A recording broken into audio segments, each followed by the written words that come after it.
Hello दोस्तों, मैं आपका भाई ऋतिक स्वागत करता हूं आपके अपने YouTube channel agriculture on top knowledge में।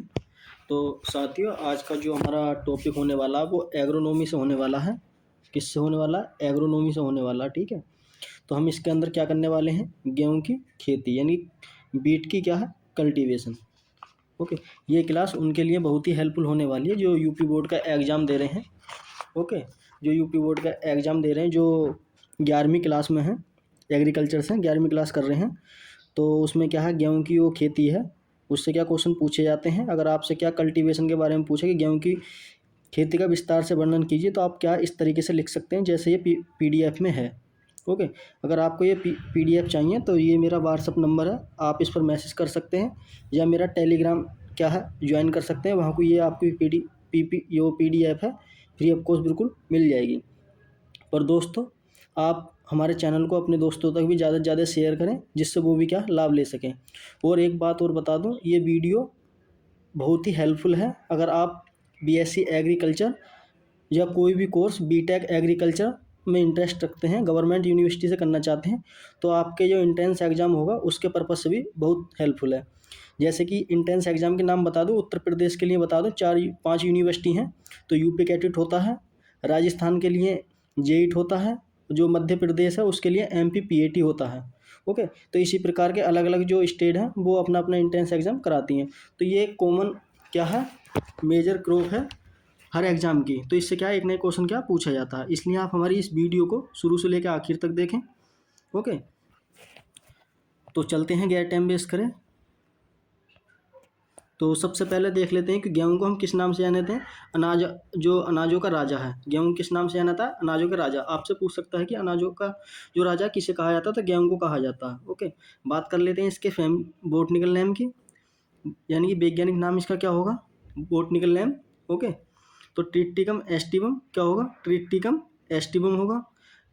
जो इसका परिवार होगा, यानी कि किस फैमिली से बिलोंग करता है, तो पोएसी। किससे बिलोंग करता है? पोएसी फैमिली से क्या बिलोंग करता है। ओके, बात कर लेते हैं इसकी उत्पत्ति स्थान। तो इसकी उत्पत्ति जो स्थान है, सबसे पहले कहाँ ग्रो का है, कहाँ देखा गया था? दक्षिणी पश्चिमी एशिया में देखा गया था। कहाँ देखा गया था? दक्षिणी पश्चिमी एशिया में। ओके साथियों, मैंने जो कुछ क्लासें हैं हॉर्टिकल्चर की करा चुका हूँ। अगर आपने वो नहीं देखी, एक बार प्ले लिस्ट में जाकर देखें। आपके जो एग्जाम यूपी कैटेट का होगा उससे पहले जितनी भी क्लासें होंगी मैं सारी क्या खत्म करा दूंगा एग्रीकल्चर की। ओके, उसके बाद जो कुछ मैथ के इंपॉर्टेंट क्वेश्चन है जो ज़्यादातर एग्जाम में पूछे जाते हैं, उन पर क्या फिर क्या डिस्कस करेंगे बढ़िया तरीके से। ओके, तो चलते हैं आगे। कुछ इसके कुछ महत्वपूर्ण तथ्य हैं, वो कौन कौन से हैं जो ज़्यादातर एग्जाम में पूछे जाते हैं। अगर आप हमारे चैनल पर पहली बार विजिट कर रहे हैं तो दोस्तों चैनल को सब्सक्राइब करें, बेल आइकन दबा दें, जिससे आने वाली वीडियो का नोटिफिकेशन क्या आप तक पहुंच सके, मैं भी जब कोई अपने यूट्यूब चैनल पर कोई भी वीडियो डालूँ। ओके, चलते हैं आगे। उसके कुछ महत्वपूर्ण तथ्य हैं, वो कौन कौन से हैं उनके बारे में जानकारी कर लेते हैं जो एग्जाम में पूछे जाते हैं। इंपॉर्टेंट होंगे जितने भी ये सारे पॉइंट हैं। ओके, इंपॉर्टेंट है आपके एग्जाम के पर्पज से। बात कर लेते हैं। जो पहला है, जो फुल संरचना होगी, यानी कि इन्फ्लोरेसेंस टाइप कैसा होगा। इंग्लिश की बात कर लेते हैं। इन्फ्लोरेसेंस तो कैसा होगा? स्पाइक होगा। कैसा होगा? स्पाइक टाइप का होगा। ओके, मैं ये पीडीएफ इस वजह से इंग्लिश हिंदी में दोनों में बताता हूँ, और आपको क्या मुँह से बता रहा हूँ, क्योंकि कुछ स्टूडेंट क्या इंग्लिश मीडियम से होंगे जो यूपी बोर्ड से कर रहे हैं English medium first year agriculture में, उनके लिए भी क्या बहुत ही हेल्पफुल है। क्यों? इसलिए मैं क्या अपने मुंह से बोल देता हूँ और कुछ कोशिश करता हूँ कि इंग्लिश में भी थोड़ा लिखूँ आपके लिए। ओके, बात करते हैं इसकी बीज संरचना, इनकी बीज का प्रकार कैसा होगा? ऐसा कैरियोप्सिस। कैसा होगा? कैरियोप्सिस होगा। ओके, ये कई बार एग्जाम में क्या पॉइंट पूछे गए हैं, इसलिए क्या मैंने इंपॉर्टेंट बताएं, और आपके एग्जाम में भी पूछे जाएंगे ये। अगर आप यूपी बोर्ड का एग्जाम दोगे तब उसमें क्या एमसीक्यू में पूछ सकता है। बात करते हैं टेस्ट वेट कितना होता है, यानी कि टेस्ट वेट क्या होता है? 1000 दानों का भार। 1000 जो दाने होंगे, इनका जो भार होगा वो क्या कहलाएगा? हमारा टेस्ट वेट कहलाएगा। तो अगर आप 1000 दानों का क्या है गिनती करके उन्हें तोलेंगे तो कितने बैठेंगे? हमारे 200 ग्राम के आसपास क्या बैठेगा। सॉरी, 200 ग्राम नहीं है, ये गलती से है, गलती हो गया। तो 200 ग्राम नहीं, कितना बैठेगा? 40 ग्राम। कितना बैठेगा? 40 ग्राम बैठेगा। ओके, कितना बैठेगा? 40 ग्राम। ये गलती से क्या है मिस प्रिंटिंग हो गई है, तो कितना आपको कितना याद रखना? 40 ग्राम होगा। ओके, बात कर लेते हैं जो महान योगदान दिया था इसके अंदर, डॉक्टर नॉर्मन इन बोरोलोग थे। कौन थे? डॉक्टर डॉक्टर नॉर्मन इन बोरोलोग, जो क्या हरित क्रांति के पिता क्या कहे जाते हैं विश्व के अंदर भी। ओके, इन्होंने एक क्या है उस समय पे एक वैरायटी डेवलप करी थी, ठीक। तो उसके अंदर एक जीन डाला था, वो कौन सा था, नोरिन 10 जीन था। यानी कि आपसे पूछ सकता है कि नोरिन 10 के जीन के खोजकर्ता कौन है, तो डॉक्टर नॉर्मलिन बोरोलोग हैं। ओके, इसके करने से क्या है, जो भुखमरी थी, ठीक है, सब देशों में क्या है, इन्होंने जब मॉडिफाई करा गेहूं की कल्टीवेशन में तो अच्छी पैदावार हुई। तो इससे क्या है, जितनी भी भुखमरी की स्थिति थी वो क्या खत्म हो गई, ठीक, क्या हो गई, खत्म हो गई।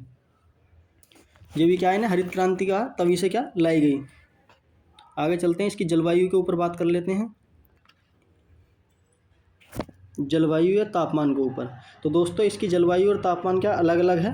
अंकुरण के समय क्या है, कितना होना चाहिए, 16 से 20 डिग्री सेंटीग्रेड के आसपास होना चाहिए। और जो दाना बनने के टाइम पर कितना होना चाहिए, 23 से 25 डिग्री के आसपास क्या होना चाहिए, कितना होना चाहिए, 23 से 25 डिग्री के आसपास होना चाहिए। जो इष्टतम है, यानी कि इतना होना ही चाहिए, तो वो कितना है, लगभग 20 से 25 डिग्री आसपास, इससे क्या कम नहीं होना चाहिए। बात कर लेते हैं गेहूँ किस तरीके की फसल है। तो दोस्तों इसे एक तो बता दूँ, रबी की है, रबी क्रॉप है, ओके। और इसकी जो जलवायु है कैसे, टेम्परेट। आपसे पूछ सकता है कि हिंदी में बोलते हैं इसे समशीतोष्ण, क्या बोलते हैं, समशीतोष्ण बोलते हैं। इंग्लिश की बात करते हैं टेम्परेट बोलते हैं, यानी कि क्या ठंडी जलवायु वाली है। बात करते हैं इसके लिए मृदा कैसी उपयुक्त रहती है, लोम कैसी रहती है, लोम दोमट। इंग्लिश की हिंदी की बात करते हैं तो दोमट बोलते हैं, ओके। आगे चलते हैं, आप इस तरीके से लिखते हैं, अगर आपके एग्जाम में लिख सकते हैं कि गेहूँ की मृदा जो यूज़ करते हैं हम दोमट करते हैं, और इसकी 3 से 4 बार हम जुताई कर देते हैं। इस तरीके से आप लिख सकते हैं अपनी तरफ से बनाकर। ये क्या पॉइंट आपको पता होंगे तो आप एग्जाम में क्या लिख दोगे। अगर इन पॉइंटों को भी आप लिख के आओगे एग्जाम में तो आपका नंबर नहीं काट सकता कोई भी, ओके। अगर आप तैयारी कर रहे हैं तो ये तो उनके लिए बहुत ही हेल्पफुल है, ओके।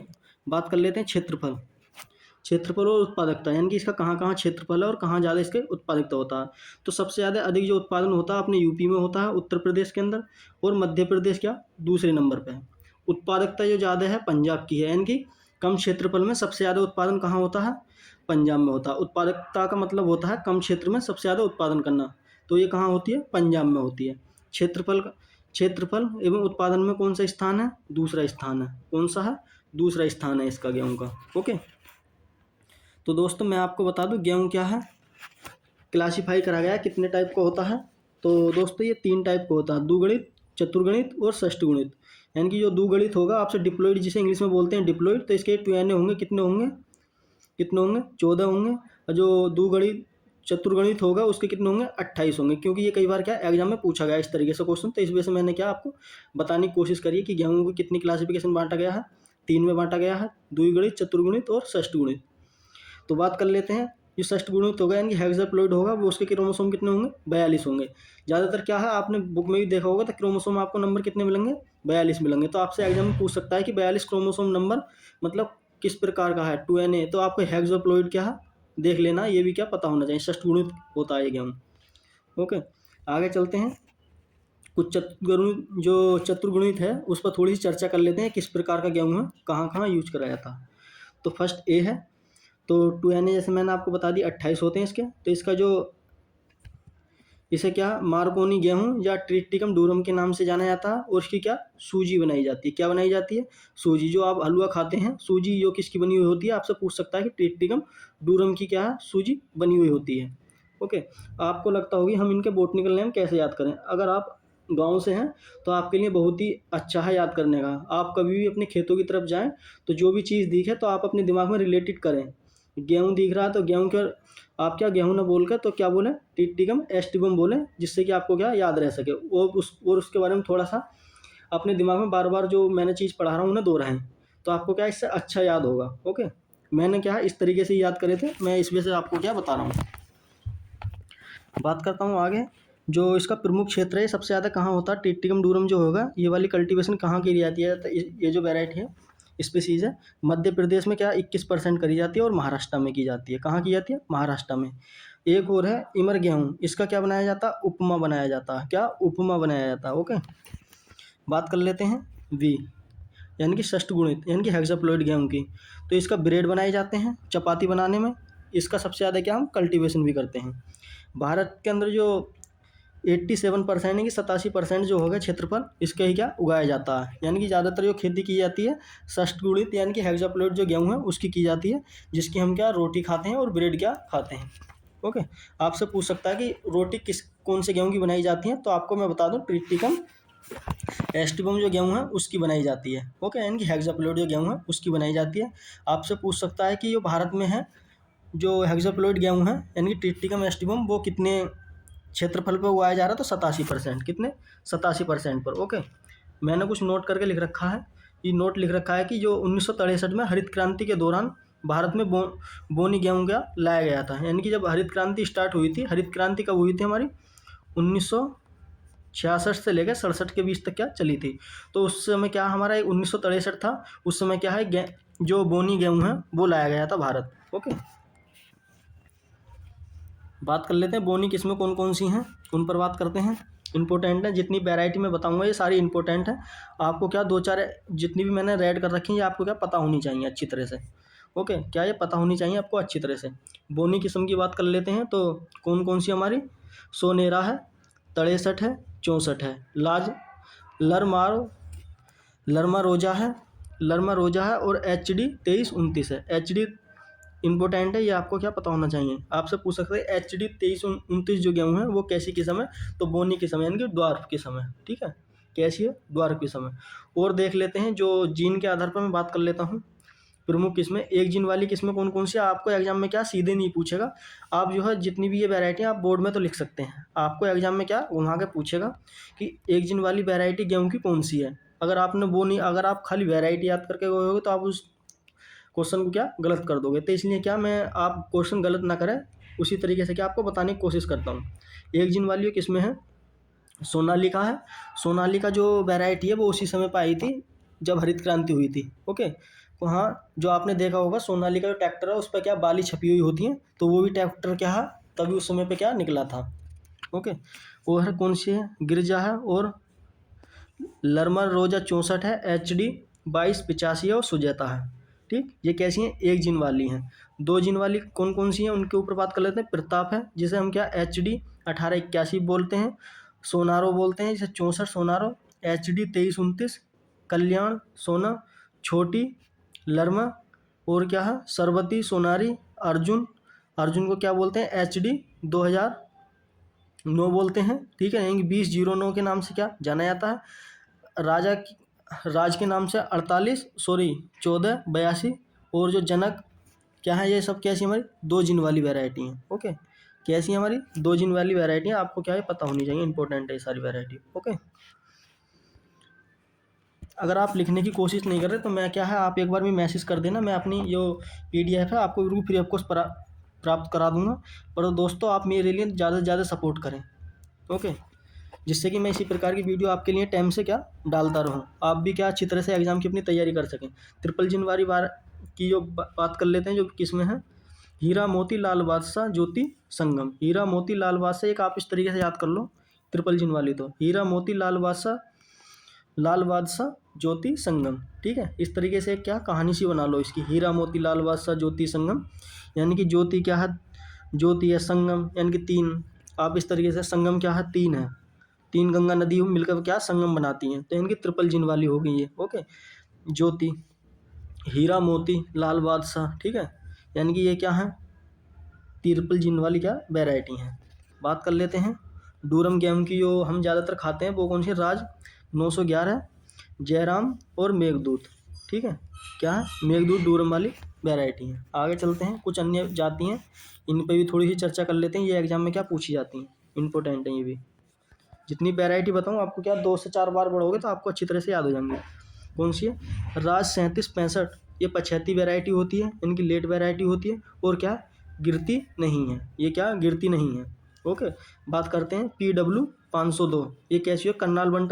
कन्नाल बंट एक इसमें क्या डिसीज लगती है, उसके लिए प्रति क्या रेजिस्टेंस। अगर आप इस अपने खेत में PBW जो 502 है अगर ग्रो करते हैं इसमें कन्नाल बंट नहीं आएगा। एक बात और बता दूँ, कन्नाल बंट है वो कन्नाल से क्या है, कन्नाल में क्या सबसे पहले देखा गया था। इसका जो कैसा होता है हल्की क्या हमारी जो बाली होगी उसे क्या काली कर देगा, पाउडर की तरह उस पर थोड़े क्या काले काले धब्बे से बना देगा। ठीक है। तो इसलिए क्या करनाल में क्या सबसे पहले देखा गया था, तो इसलिए क्या है ये करनाल बंड के नाम से क्या जाना जाता है। ओके, बात करते हैं WH-147, ये क्या चपाती बनाई जाती है। इम्पोर्टेंट है ये तीनों, पता इनके बारे में क्या आपको पता ही होनी चाहिए। आगे चलते हैं, बुवाई के बात कर लेते हैं, यानी कि बुवाई सोइंग मेथड किस तरीके से क्या किस समय करते हैं। सबसे पहले देखते हैं हम इसके अंदर बुवाई का समय। समय से बुवाई, यानी कि अगर हम समय से अगर आप बुवाई करने हैं तो कितने 25 अक्टूबर से 15 नवंबर तक आप कर सकते हैं, यानी कि अर्ली। पछैती की बात करते हैं तो 15 दिसंबर के बाद, कितने 15 दिसंबर के बाद अगर आप बोते हैं तो वो क्या होगी, हमारी पछैती हो जाएगी। आपसे एग्जाम में पूछेगा कि गेहूं की पछैती बुवाई हम कब करते हैं, तो आपको क्या लगाना, 15 दिसंबर के बाद ऑप्शन उसमें मिल जाएगा, तो आप 15 दिसंबर के बाद कर सकते हैं। अगर आपसे पूछेगा कि गेहूं की अगेती जो बुवाई है वो कब करते हैं, तो आपको पता होना चाहिए कितना होना चाहिए, 25 अक्टूबर से 15 नवंबर तक क्या है अगेती बुवाई करते हैं। बात कर लेते हैं पंक्ति से पंक्ति की दूरी, ये पंक्ति है और ये पंक्ति है, इसकी दूरी कितनी रखते हैं, 22 सेंटीमीटर। कितनी रखते हैं, 22 सेंटीमीटर क्या डिस्टेंस रखते हैं अच्छा प्रोडक्शन के लिए। और रो से रो की दूरी, प्लांट से प्लांट की दूरी तो 10 सेंटीमीटर। एक प्लांट यहाँ है, एक प्लांट इस तरीके से क्या, इन प्लांट से दूरी कितनी रखते हैं, 10 सेंटीमीटर रखते हैं। ये भी आपको पता होना चाहिए। ओके, ये इंपॉर्टेंट है, इसकी जो भी चीज़ है वो आपको क्या अच्छी तरह से पता होनी चाहिए। जो मेजर क्रॉप है मैं आपको बता दूंगा कौन कौन सी मेजर है, उनकी क्या आपको पता होनी चाहिए, अच्छी तरह से रट लेना आप। बात कर लेते हैं इसकी सीड रेट की, क्या बीज दर की। हिंदी में बात करते हैं तो बीज दर, इंग्लिश की बात करते हैं सीड रेट। समय से बुवाई अगर आप अगेती करते हैं तो उसके लिए कितनी होगी, 100 kg पर हेक्टेयर के लिए, यानी कि 100 किलो गेहूँ क्या आप एक हेक्टेयर में क्या बो सकते हैं। पछैती बुवाई करते हैं तो 125, यानी कि 125 किलोग्राम, यानी कि आप क्या बॉर्डर कास्टिंग या छिड़कमा विधि से बोते हैं तब की बात है। अगर आप डिबलर द्वारा बोते हैं जो मशीन है उससे 25 से 30 kg के आसपास क्या गेहूँ लग जाता है। ओके, आगे चलते हैं, इसकी गहराई की बात कर लेते हैं, कितनी गहराई पे हमें बीज बोना चाहिए। तो दोस्तों 4 से 5 सेंटीमीटर के आसपास क्या गहराई रखनी चाहिए। जो बुवाई की विधियाँ हैं वो 6 प्रकार की हैं। कौन कौन, सबसे पहली है ड्रेलिंग बीज की बुवाई, ठीक है, ये क्या ड्रेलिंग के थ्रू की जाती है। फिर है छिटकमा विधि, जैसे क्या हम हाथ से क्या यूरिया की तरह क्या बखेर देते हैं, अपने खेत में आप यूरिया देते हैं तो हाथ से छिड़क देते हैं, तो उसमें क्या छिटकमा विधि कहते हैं। और तीसरी क्या हमारी डीवलिंग विधि, और जो चौथी और पांचवी कैरा और पोरा विधि। कैसी है, कैरा और पोरा विधि। और ये लास्ट वाली क्या हमारी FIRB क्या है, एक विधि है। यानी कि कितने प्रकार से बोते हैं, आपसे क्या है ये पूछेगा कि गेहूं की जो बुवाई है कितनी विधि से करते हैं, तो पता होना चाहिए आपको कितनी, 6 प्रकार से। ठीक है, इंपॉर्टेंट है ये वाला पॉइंट। इंपॉर्टेंट तो सारी ही क्रॉप है, मैं फिर भी आपको इंपॉर्टेंट जो बताते चल रहा हूँ वो आपको क्या पता होने चाहिए। आगे चलते हैं, इसका जो फर्टिलाइजर है उर्वरक प्रबंधन किस तरीके से कितने क्या जरूरत होती है, ठीक है, उस पर बात कर लेते हैं हम थोड़ी सी। तो इसका जो उर्वरक की जरूरत पड़ेगी वो हमें कितनी पड़ेगी, मैं आपको बता दूं, 120 किलोग्राम क्या नाइट्रोजन, और जी 60 किलोग्राम क्या हो जाएगा फास्फोरस पी, पोटाश कितना हो जाएगा हमारा 40 किलोग्राम। ठीक है, कितना हो जाएगा 40 किलोग्राम। ये कुछ उर्वरक हैं, इन्हें भी आप क्या लगा सकते हैं। बात कर लेता हूँ इसकी FYM, ठीक, FYM यानी कि गोबर की खाद जो होगी 10 से 20 टन के आसपास क्या आप डाल सकते हैं 1 हेक्टेयर के लिए। ठीक है, आगे चलते हैं, जो अब बात कर लेते हैं सिंचाई प्रबंधन की। किसकी, सिंचाई प्रबंधन की, इनकी किस तरीके से क्या हम किस इसके 6 तरीके से क्या सिंचाई की जाती है। इंपॉर्टेंट है, एग्जाम में पूछी गई है। CRI अवस्था कितने दिन की होती है, 21 दिन की। जब आपने गेहूँ बो दिए तो 21 दिन बाद क्या है क्राउन रूट क्या है उसमें इंक्रीज हो जाती हैं, ठीक है, इनकी डेवलप हो जाती है, तब क्या हमें लगानी चाहिए 21 दिन के बाद। बुआई से 21 दिन के बाद क्या CRI अवस्था बोलते हैं। ये इंपॉर्टेंट पॉइंट है, कई बार एग्जाम में क्या पूछा गया है कि गेहूँ में CRI अवस्था पर कौन टाइम का होता है, तो 21 दिन का होता है। बात करते हैं बूटिंग अवस्था, ठीक है, इनकी कल्ले निकलने के समय क्या लगानी चाहिए। बूटिंग की अवस्था होती है उसमें से क्या कल्ले निकलने लगे नीचे से, मतलब फूट लगे, फुटाव होने लगे अच्छा, तो जब कितने दिन का होता है 40 से 50 दिन के बाद। ओके, गांठ बनने के अंतिम अवस्था पर जो गांठ बनती है तो इसमें क्या कब लगाते हैं 60 से 65 दिन के बाद। फूल आने की अवस्था पर लगानी चाहिए 80 से 85 दिन हो जाएंगे तब। जब दूध बनेगा तब यह 100 से 105 दिन हो जाएंगे। दाने पकने की अवस्था पर कितने 110 से लेकर 120 दिन के बाद क्या लगा देते हैं। यानी कि इसमें कितनी टोटल सिंचाई करते हैं, 6 करते हैं। गेहूँ में कितनी टोटल सिंचाई करते हैं, 6 करते हैं। ओके, आगे चलते हैं, खरपतवार देख लेते हैं कौन कौन से खरपतवार हैं इसमें। तो सबसे पहला देखते हैं हम खरपतवार, एक चौड़ी पत्ती वाले खरपतवार है, कृष्णा नीली है, बथुआ है, और जी क्या है हमारा सेंजी है और हिरनखुनी है। इसका क्या हम यूज़ करते हैं 2,4-D का 0.5 किलोग्राम पर हेक्टेयर के हिसाब से क्या डाल देंगे, इनकी बुरक देंगे बुआई से पहले, और उसके बाद क्या है 30 से 35 दिन तक क्या है लगा सकते हैं हम। आगे चलते हैं, जो एक बीज पत्रीय वाले हैं खरपतवार गिल्ली डंडा, जिसे क्या है बोटनिकल नेम की बात करते हैं तो फेलिरस माइनर के नाम से जाना जाता है, और गेहूं के मामा के नाम से क्या है जाना जाता है। नकलची खरपतवार क्या जाना जाता है, किसका, गेहूं का। आपसे पूछ लगे कि गेहूं का नकलची खरपतवार किसे कहते हैं, तो गिल्ली डंडा जो है उसे कहते हैं, फेलिरस माइनर को कहते हैं। ओके, इसका जो प्रयोग है आइसोप्रोटोयान का प्रयोग करते हैं, तो वो कितना करते हैं हम 0.5 से लेकर 0.5 किलोग्राम पर हेक्टेयर के हिसाब से क्या दे देते हैं। और ये कब तक कर सकते हैं, 35 दिन तक कर सकते हैं। 35 दिन के बाद क्या हम कर सकते हैं, जब हमारे गेहूं का जमा हो जाएगा तब भी क्या कर सकते हैं। ओके, कुछ बात कर लेते हैं इससे इंपॉर्टेंट कीट हैं वो कौन कौन से हैं। कीट प्रबंधन, तो गेहूं का सैन्य कीट होता है, ये क्या करता है हमारी पत्ती को काटता है। इसमें क्या दीमक भी लगती है, ठीक है। तो इसकी क्लोरीपायरिफॉस क्या है 20 cc का क्या हम छिड़काव कर देते हैं, ठीक है, यानी कि 1.5 लीटर पर हेक्टेयर के हिसाब से। और क्या छलिया बिलिया, ये कैसे में लगता है, नर्सरी अवस्था में लगता है। ओके, करनाल बंट भी एक इसका है रोग। अच्छा, अब का बात कर लेते हैं क्या हम इसकी भंडारण की, ठीक।